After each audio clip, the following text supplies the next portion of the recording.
Привет! Привет, аудио титаны, любители микроскопических акустических систем. Сегодня добрый Edifier прислал мне на обзор модель М60. Мельче, по-моему, и придумать уже невозможно. Но почему такая большая коробка? Я подозреваю, что там внутри должно быть их штуки 4. Но сейчас посмотрим. Вскроем. Вскрытие покажет.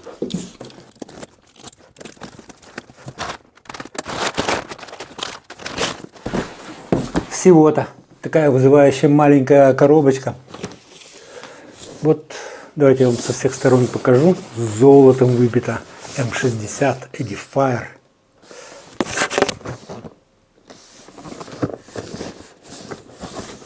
Давайте продолжим вскрытие.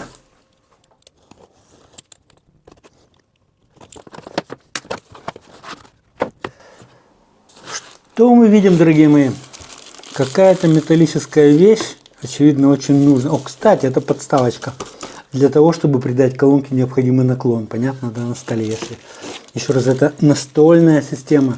Дорогие друзья, это не знаю, как они ее позиционируют, не студийная техника какая-то или для озвучивания больших площадей, а мультимедиа настольная акустическая система. Итак, одна колоночка, вторая колоночка, вот, кажется, активная, может и нет. И набор аксессуаров. Ну, давайте, кстати, с него и начнем, потому что колоночки я тут отдельно разберу. В коробочке присутствует Quick Start Note и гарантийный талон, но это из Европы поставка, поэтому, видимо, действует на территории Евросоюза. Любопытно. Здесь же все необходимое для запуска, так сказать, ракеты в облака, а колоночки в рабочий режим. Это странный такой пакетик, никогда таких не видел. Имеется в нем кабель сетевой съемный. Обычно в таких маленьких колончиках просто сетевой кабель не съемный, поэтому я так обрадовался. А мини-джек на RCA, на 2 RCA, и мини-джек на мини-джек. Стандартный совершенно набор кабелечков, но здесь еще что-то есть. Кабель USB-C с двух сторон.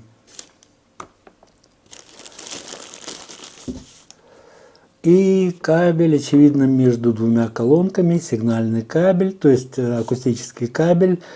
И показывает на то, что система явно имеет биампинг, что для таких крошек, на мой взгляд, честно говоря, даже избыточно.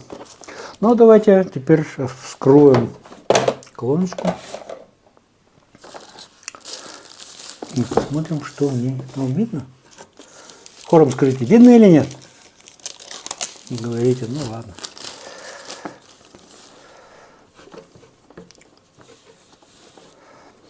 Вот такая вот колоночка. Edifier.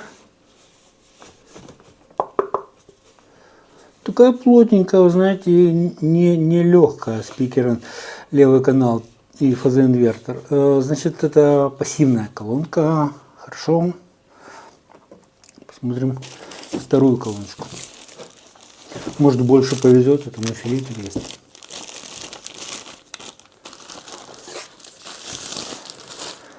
Для тех, кто хорошо себя ведет, добрый Edifier приготовил такую же колоночку. Ножки резиновые такие. Антискользящие. Ну, назвать это активно. Не, ну можно назвать это активной, конечно. Давайте рассмотрим.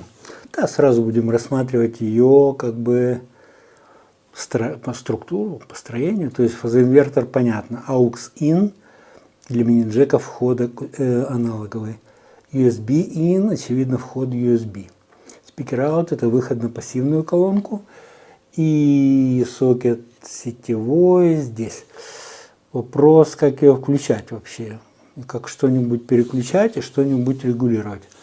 Блин, придется читать инструкцию. Придется читать инструкцию, дорогие мои. Давайте рассмотрим функционал этой колоночки, этой модели, этой колонки. Прежде всего я хотел акцентировать ваше внимание на наличие в комплекте вот этих вот подставок. Это не праздная совершенно вещь. Эта колоночка совсем миниатюрная, как вы понимаете, из пропорций, которые вы видите перед собой на фотографиях, на многочисленных. И она тем более уязвима. Не, ну вот это я уже не могу открыть нормально. Придется рвать. Она очень уязвима насчет диаграммы направленности. То есть ветерочек работает не с бесконечной дисперсией. Он не озвучивает все направления звучания. Он озвучивает довольно узкий сектор перед собой. Причем чем выше частота, тем уже этот луч, который он озвучивает. То есть если перемещать вот так вот слушателя относительно твиттера, вы можете заметить, что заметно меняется звучание. То есть пропадают высокие частоты, фаза смещается, все смещается. Короче говоря, получится другая картина. Хуже, чем та, которая непосредственно на оси. И наша задача расширить зону слушателя, в которой можно комфортно размещаться. Тем более мы говорим о двух колонках, которые стоят на некоторой стереобазе и должны где-то этот луч сходиться. И вот там только может человек находиться, который слушает. Это по горизонтали. По вертикали с этим дело еще хуже, потому что она низенькая, вот даже ниже, вот это, вернее, вот это выше уровня стола настоящего. Стол где-то вот на такой высоте. Поэтому колонку нужно непременно на себя приподнять. Это достигается вот с помощью как раз такой подставочки. Вот смотрите, как комфортно она ставится.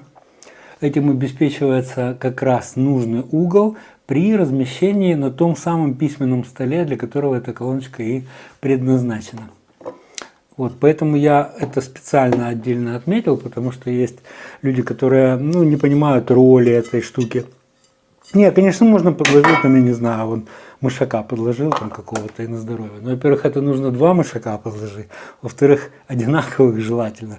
И в-третьих, что за дела? То есть люди, эдифайеры эти, потратили ваши деньги, кстати, для того, чтобы сделать эту процедуру корректной и комфортной. И внешне вы можете сюда лейбочку налепить, какую-нибудь любимую свою Led Zeppelin, знаете, так. Или еще что-нибудь приятное.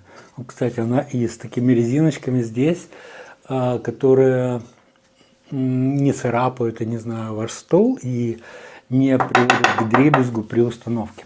Это важно достаточно, поэтому я отдельно этому уделил внимание.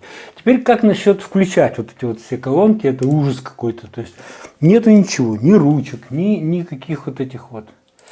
Я открыл мануал, был сильно удивлен. Давайте, кстати, заодно, чтобы 2 раза не ходить, и посмотрим на него. Посмотрим на него. Картинка понятна. Здесь вот даже есть по-русски и по-украински. Вместо комплекту дополнительный контент — это не совсем верный перевод. Видите, то есть не поработали над ним толком. Короче говоря, в комплект входят 2 колонки, 2 вот этих подставочки, инструкция, гарантия и кабели, вы видите какие. То есть это мы с вами уже рассматривали. Подключение рассматривается здесь кабелем, то есть можно вот RC через разъемчик мини-джек подключить к аналоговому источнику звука любому. По USB-C можно подключить соответственные источники, которые имеют такой разъем. Этот кабель непременно нужно подключить к розетке, подав питание, и 2 колоночки соединить между собой вот этим вот специальным соединительным кабелем, обеспечивающим соединение по биампингу между 2 этими колонками. Соединение по Bluetooth.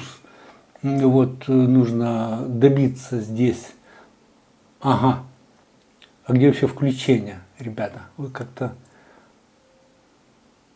Управление воспроизведением. Что они меня дурят, эти люди.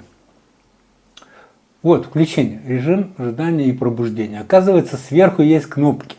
Где они, кнопки эти сверху? Давайте рассмотрим внимательно. Где сверху эти кнопки? Нет.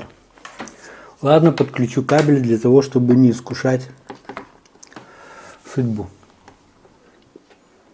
Ба, они появились. Они появились, дорогие мои. И получается, что длительное нажатие 1,5 секунды приводит к включению и выключению системы, цвет этого индикатора показывает, что подключено. Bluetooth синенький цвет, USB красненький и AUX зелененький цвет при этом подключается. Ну, нюансы использования, да, ну, тут заглушить звук, громче, тише, это понятно, органами управления вот этим достигается, какие-то общие выходы, но это мы еще с вами рассмотрим, об этом потом. Итак, вот он уже уснул, она уже уснула, эта колонка, не дав, так сказать, я только поднес руку, то есть тут емкостной датчик, который это все делает. Ну, вот так вот он, видимо, делается громче, вот так вот, видимо, тише. А вот так переключаются входы. Видите, зелененький индикатор, то есть сейчас подключен AUX. Вот так вот синенький. Это вот красненький, это USB.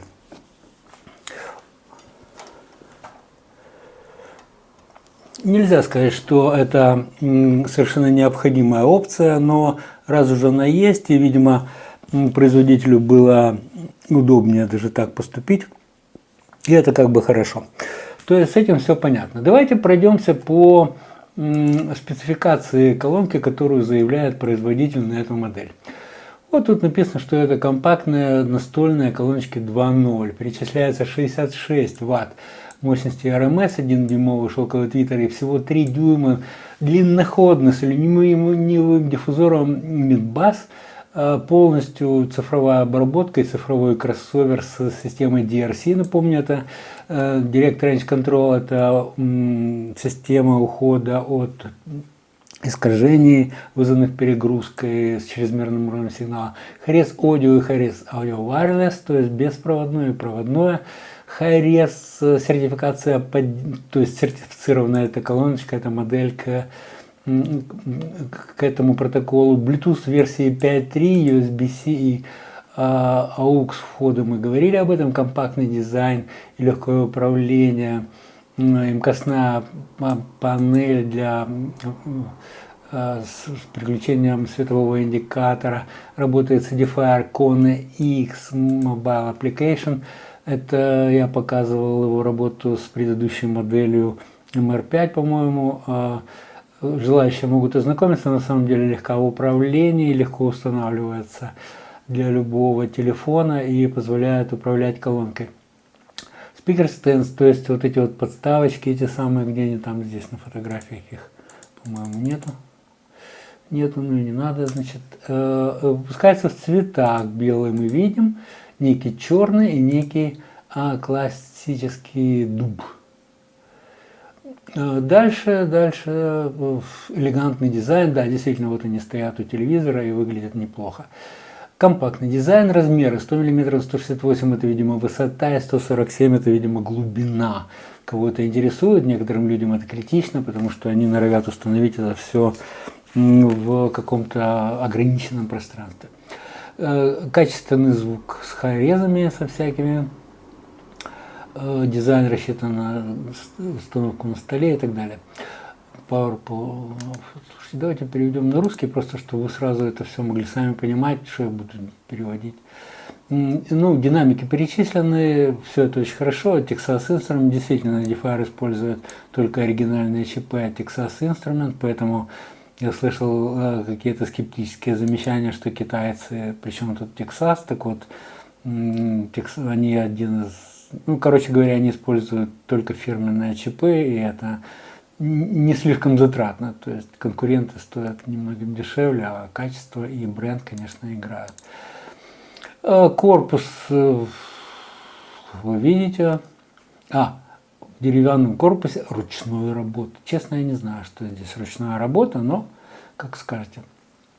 Высококачественная обработка звука, ну, допускается 96 кГц 24 бит, гарантируя идеальное побитое встроенное DSP, это вы все видите. Универсальные входы, мы их уже рассмотрели.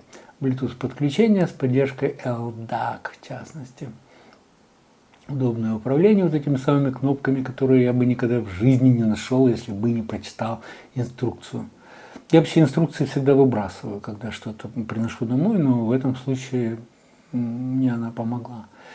15 градусов вот эти вот стоечки наклоняются, видите, и вот на девушку как раз они направлены, единственное, надо еще довернуть на нее, чтобы по горизонтали диаграмму направленности соблюсти.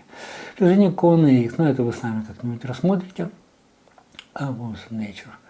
Ну да, августа 8. Что будет августа 8? Не знаю. Да, вот около ноутбука они стоят. Действительно, они совершенно компактные, но интересно, действительно ли они способны удовлетворить музыкальные потребности. Не, наверняка смогут, вопрос чьи музыкальные потребности. Итак, спецификация, высокие частоты, тут бямпинг, да, помните, я говорил. Итак, по ВЧ для твиттера 15 Вт на канал, это мощность усилителя указана, чтобы вы понимали, то есть, возможно, они будут не востребованы. И действительно, при довольно высоком разделе современных двухполосок, то, я думаю, 10% от басовика, от мощности хватает для твиттера. То есть, короче говоря, это с запасом. Ну и на медбасы поступает по 18 Вт. 3-дюймовая длинноходная алюминиевая диафрагма на зрение частотной динамики. Это мы говорили с вами же. Соотношение сигнал-шум, взвешенная с кривой А, версия Bluetooth 5.3 и вес всего 3 килограмма, действительно легенькие. Ну, динамики, то есть аудиовходы перечисленные, и CBS, SBC и LDAC доступны, частотный диапазон 58 Гц, 40 кГц. Чувствительность по входам перед вами и размеры мы уже вроде бы даже как бы обсуждали. Можно скачать инструкцию руководства пользователя, которую я вам, кстати, до этого и показал. Ну что, давайте, чтобы не ходить дважды, посмотрим еще и на кривые импедансы. Я их снял для того, чтобы вам показать, ну, например, настройку порта фазоинвертора. Вот, допустим, это получается, вот тут вот внизу смотреть цифру, да, 71 Гц, предположим, 70-71 Гц. Настройка порта фазоинвертора, значит, заявленный частотный диапазон, сколько там я забыл, момент. Был старый, ну что, блин, куда оно? 58 Гц, вполне, 71 до 58 вполне при каком-то вменяемом окне может быть частотный диапазон. Другое дело не сколько, а как. И вот этот творческий вопрос мы с вами еще обсудим. Ну и кривая импеданса твиттера перед вами, если их вместе сложить, чтобы увидеть все величие, так сказать, этой модели, получится вот такая вот штука. Вот так вот вуфер, вот так вот твиттер с резонансом, я не знаю, там где-то на 1300-1250, видимо, герц. Ну и такая вот история, дорогие мои. Сейчас мы послушаем эти колоночки. Сначала я вам барабаны дам послушать, как на них работают, а потом мой обычный набор треков, старые, чтобы для того, чтобы потом сравнить с другими моделями колонок.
Неплохо, неплохо звучат эти колонки, исключительно учитывая их габариты.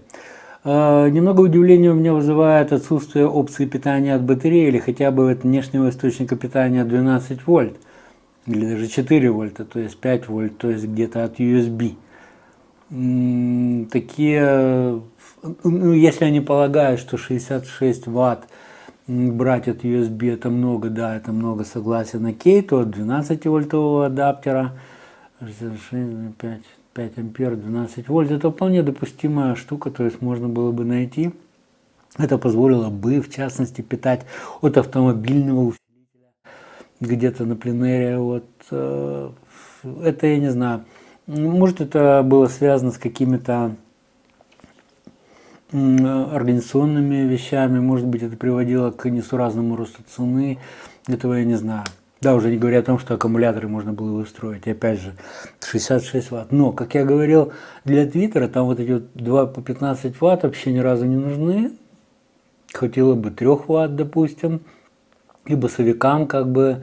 Я крутнул, конечно, их тут на полную мощность, искажения действительно практически не добился, ну, за исключением того, что пиковые уровни, конечно, благополучно убивались напрочь, но это в любой мультимедиа-системе, которая не имеет, у которой пик-фактор сводится, в общем-то, к параметру максимальная мощность, то есть это одно и то же. Пиковый уровень и максимальной мощности. Да. То есть, короче говоря, это все могло питаться от 20-ваттного какого-то аккумулятора или адаптера, пауэрбанка, которых сейчас у населения из-за этих всех несчастных событий много. Но эдикам виднее, у них, видимо, этих событий нет, и им барамбер вот это вот, от чего мы питаем колонки. Желаю вам получить удовольствие от прослушивания этих колонок, при покупке этих колонок. Это хороший подарок, скорее всего, девушке, да? То есть недаром на фотографиях обычно фигурируют молодые женщины, девушки. Им это как бы, им важно, во-первых, функционал, а во-вторых, чтобы было нечто, еще могли розовое сделать, в принципе, я он сделал же, где она там, ну тут у меня были колонки, как один сказал человек, цвет называется Deep Purple. Но у меня еще зелененькие есть, салатовенькие. Я покуражился в этом плане немножко. Хорошо. Поставлю вас перед вопросом, что вы скажете о таком формате колонок. Только не надо их сравнивать, пожалуйста, с голосами театра, да, и с напольниками, там, какими-нибудь не по сеньке шапка. То есть это колоночки для, во-первых, стола, во-вторых, для небольшого стола, в-третьих, для или женского, или студенческого стола, для того, чтобы озвучивать события компьютера, как максимум. Вот. Музыка, ну, может быть в фоновом режиме, да, конечно, ему подвластно, тем более хайрез. Зачем здесь хайрез, я точно не знаю. Ну, вернее, скорее всего, это, опять же, маркетинговый ход, потому что, когда вы придете в магазин, среди опций, которые вам продавец предложит, скажет, а вот тут есть хайрез, а у них плохих, у них нет хайреза. Они плохие, да. А вот у хороших есть хайрез. Ну, а то, что это небо и земля в другую сторону, как бы вам в реале скажет. Вернее, скажет с целью продать что-либо. Потому что продавец – это аналог впарить. То есть, если есть лежалый товар, его надо продать в первую очередь, вы, наверное, понимаете это. Поэтому игра вот этими цифрами, частотный диапазон до 40 кГц, у других моделей, у которых его, ну, скажем, во-первых, близко нет, а во-вторых, он там, ну, как бы несуразно, слишком низок класс техники. И вот еще какие-то вещи, то есть не нужно и вредные. Вот, например, обилие вот этих вот интерфейсов, тоже чрезмерных для такого формата колонок, честно говоря, огорчает и дезинформирует покупателя. Вы не обязаны разбираться в этой технике, допустим, вы не специалист, вы специалист в своей области. Вы пришли, допустим, в магазин или выбираете в интернете что-либо. Спрашиваете совета, вот, в частности у меня, что мне выбрать, такую или такую модель. Блин, на ком жениться, на Свете или на Наде, ты еще меня спроси.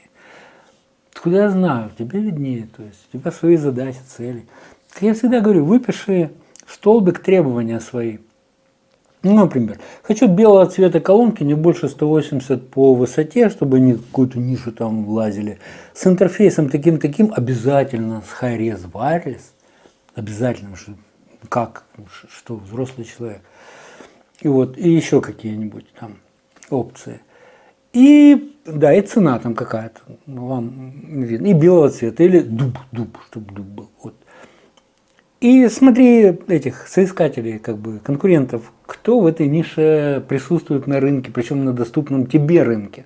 Не вообще как бы во всем мире, там непонятно где, за какие деньги, вот, а да, как Lamborghini, заказ за 2 года, да, до покупки. Короче говоря, список будет не столь уж большим и однозначным, я бы сказал. То есть выберите легко. Вот это проще всего. Выпишите то, что вы хотите. Потому что спрашивать что-то мнение, вот, например, мое, вот, допустим, мне не понравилось, как звучат, допустим. И что? Я старый, вы молодой, для средних лет мужчина, допустим. Оно вам о чем-то говорит. Вы слушаете такую же музыку, как я. Что? Нас вообще ничего не объединяет практически. То есть у вас свое видение, свои вайбы, так называемые. У меня свои. Они вряд ли пересекаются, скорее всего, даже они конфронтуют между собой, конкурируют. Поэтому мне можете спросить, у меня скажу, что нравится, значит не надо покупать. Ну, то есть исходя из обратного. И наоборот, скажу, вот гадкая какая-то модель. Но это было бы, если бы я высказывал свою точку зрения, а я ее не высказываю, если вы заметили. И советов не даю. Страна советов давно сдохла. Насоветовавшись вдоволь. Поэтому, а другие люди смело советуют, смело, причем еще божатся, там, век свободы не видать, там звучит, я плакал, я переслушал всю коллекцию музыки, совсем звучит по-другому, жена в восторге, капец. Ты когда честь ружье для охоты новое купил, уже бельгийку, жена тоже в восторге была? Чушь какая-то.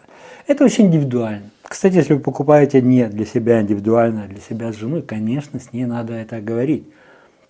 И уверяю вас, это ей понравится больше, чем рассматриваемые мною накануне МР-5.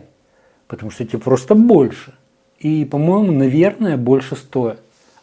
А вот эти опции, которые есть в той модели и нет у этой, ей как бы не повод. То есть, видите, выбор и вы, и ваша жена, близкий вам человек, или брат ваш, какая разница, я образно говорю, делают по-разному. У каждого свои аргументы. Поэтому советы – это самое дебильное, что только можно себе, самое нечестное, я бы так сказал. Это даже непорядочно где-то давать в этом деле советы, как, впрочем, во многом другом. Вот какие джинсы купить, Ли или Wrangler, например. Я понимаю, что Лерис, но в принципе, то есть вам одно, а человеку другое. Как-то так. Да, что-то меня понесло опять, не знаю зачем. Таким образом, дорогие друзья, пишите, что вы думаете об этом формате. Опять же, с учетом форм-фактора, о котором я тут так долго распинался. Auf Wiedersehen.